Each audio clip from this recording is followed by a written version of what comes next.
Assalamualaikum warahmatullahi wabarakatuh. Perkenalkan, sebelumnya saya Syafira Ramadiah Diva Sanjaya, mengenim akhir 1011 dari kelas B dan mata kuliah pengelolaan air di lahan kering. Pada video ini saya akan melakukan review jurnal yang berjudul Partisipasi Anggota P3A dalam Pemeliharaan Jaringan Irigasi. Adapun yang akan dibahas pada video ini, yaitu yang pertama, pentingnya P3A bagi keberlangsungan irigasi, dan kemudian yang kedua yaitu bentuk partisipasi P3A bagi pemeliharaan irigasi, yang meliputi ada bentuk partisipasi fisik dan non-fisik. Baik, yang pertama yaitu pentingnya P3A terhadap keberlangsungan irigasi.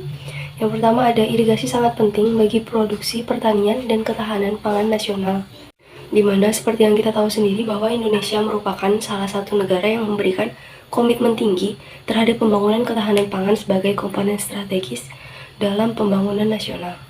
Kemudian yang selanjutnya ada peraturan menteri atau permen terkait dengan pentingnya partisipasi masyarakat dalam pengelolaan irigasi.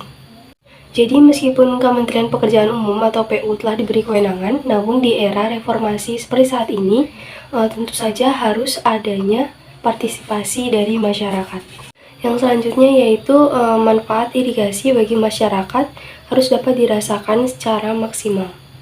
Jadi perlu adanya pengelolaan irigasi melalui keikutsertaan para petani dalam semua aspek penyelenggaraan irigasi, termasuk diantaranya yaitu seperti pemeliharaan.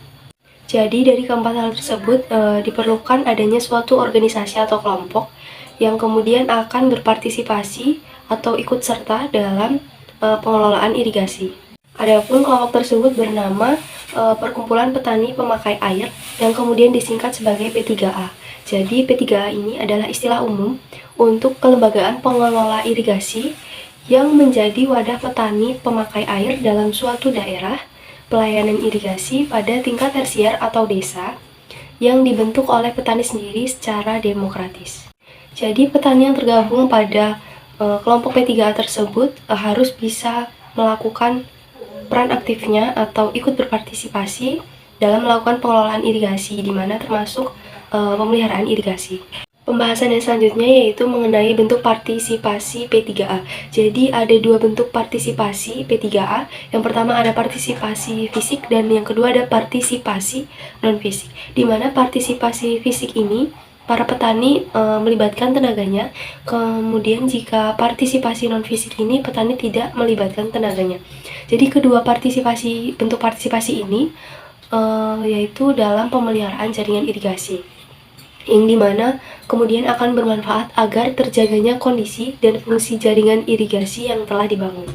Baik, kemudian bentuk partisipasi fisik. Yang pertama yaitu melakukan perbaikan bangunan yang rusak. Kemudian yang kedua ada membersihkan saluran dan bangunan dari tanaman liar. Seperti yang kita ketahui bahwa suatu irigasi kerap ditumbuhi oleh tanaman liar. Nah, hal tersebut dapat menghambat kinerja dari irigasi. Jadi dalam hal ini anggota P3A harus berperan aktif dalam memelihara jaringan, di mana bersama-sama membersihkan saluran atau bangunan dari tanaman liar. Selanjutnya yaitu membersihkan saluran dan bangunan dari sampah dan kotoran. Kemudian beralih kepada bentuk partisipasi non-fisik. Untuk yang pertama contohnya yaitu seperti mewujudkan diadakannya rapat dan perlu adanya kehadiran dari anggota P3A dalam rapat tersebut. Jadi rapat tersebut dapat menjadi suatu forum yang dimana akan bahas mengenai pelaksanaan pemeliharaan irigasi yang dilakukan oleh P3A.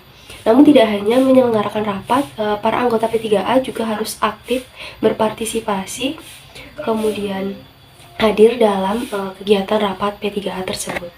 Kemudian bentuk partisipasi non-fisik yang dapat dilakukan adalah sumbangan, gagasan, atau saran ataupun pendapat dari anggota di P3A. Kemudian contoh bentuk partisipasi non-fisik selanjutnya yang dapat dilakukan yaitu penyumbangan dan mengurus iuran pembiayaan saluran irigasi.